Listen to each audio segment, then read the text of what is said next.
Hello, second grade. We are going to be working today on part 2 of our Chinese New Year, Year of the Rat, Sumi E paintings. And what we're going to be doing today, if you look on your little sheets that I made for you, that have examples of ink paintings, Chinese ink paintings of rats. You may notice that on many of the paintings, there are little squares or circles or ovals, okay, on the painting. Those are called chops, and that is the artist's signature. And we are going to be creating our own version of a chop today so that we can stamp it onto our artwork that we painted of a rat for our Chinese New Year, Year of the Rat celebration artwork. So in order to be able to create our little stamp, we are going to be using printing foam, okay, a little square of printing foam, and we are going to be using a little piece of paper, okay, and we're going to use a pencil, and a Sharpie marker, and a colored pencil, and some other things, but I'll get to those later. So we're going to set our little foam piece aside. We don't need that yet. Okay, and we're going to set these two items aside. We don't need those yet. The first thing that we're going to do with our pencil and our little piece of paper is we're going to create a border. You can make yours squared. I like to make mine with a little curve on the corner. We're going to create a little pencil border right here. I will lift it up to show you. Okay, so I have a little border right here on my paper. Inside the border, I am going to write my initials. That's the first letter of my first name and the first letter of my last name. If you would like to include the first letter of your middle name, and you can fit it in there, you certainly may. So my first letter, the first letter of my first name is an L, and the first letter of my last name is an A.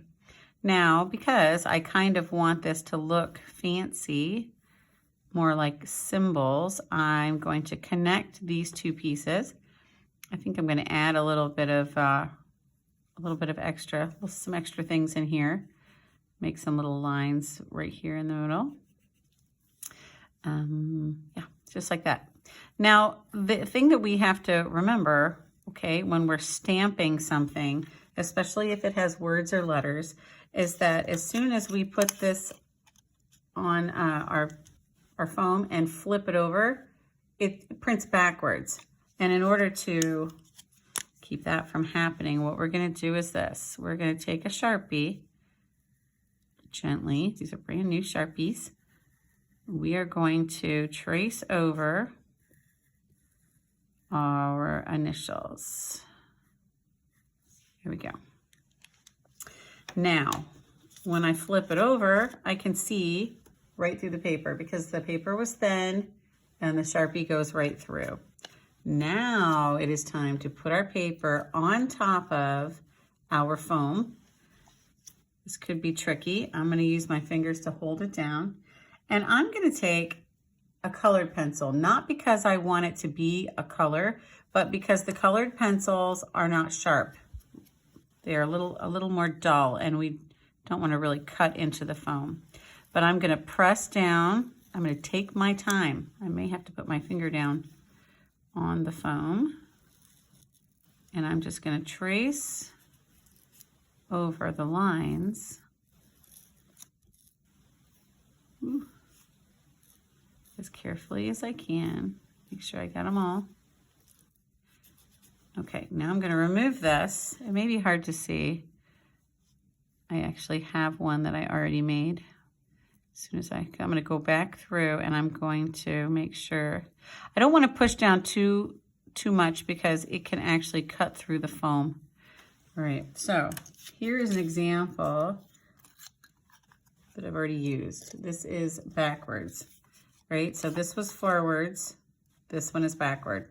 And we need to do this so that it will print correctly.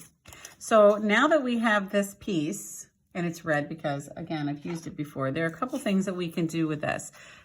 We can use it just like it is, right? I have a little sponge here with some red paint on it, and I could just tap, tap, tap it in here. but that will get my fingers kind of messy, and I don't really want to get red fingerprints all over my paper, my beautiful rat. So I'm going to flip this over, and I'm going to take a little piece of tape, and I am going to take this little piece of tape, just like this, and I am going to put it on the back of this piece of foam. And that's gonna create a little handle, right? Little handle, and I can help you with this if you need it. Now I have one of the rats that I painted. Here he is. And if you'll notice, with the examples that I gave you, sometimes the reflection, there's a lot of empty space, okay? There is no, right? There's no horizon line. There's no background. It's just the image of whatever it is they're trying to show here. So that's kind of what we're going to do. So we have some extra space here, and then a lot of times they'll choose a corner, right? Or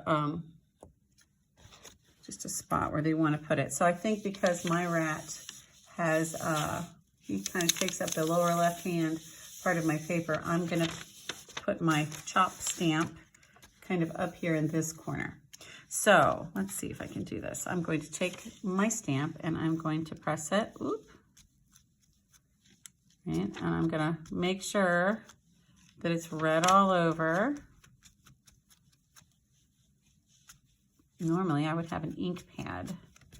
Don't have one of those now. Okay, let's see. All right, so now I'm going to take this. I'm going to flip it over. I'm going to line it up where I want it to go, and I'm going to gently press it down. And then I'm going to rub it with this finger on the right-hand side. Notice how I'm holding it down with my other two fingers so it doesn't move. And before I get the other side, I'm going to put these two fingers down, and then I'm going to rub this side over here. And I just want to really make sure that I get that chop on there. Let's see. Ooh, delightful. Okay, so now there's my little chop. Here's my beautiful rat, and I will show you what we're going to do for part 3 when we put all the pieces together. And for now, let's go ahead and get to work.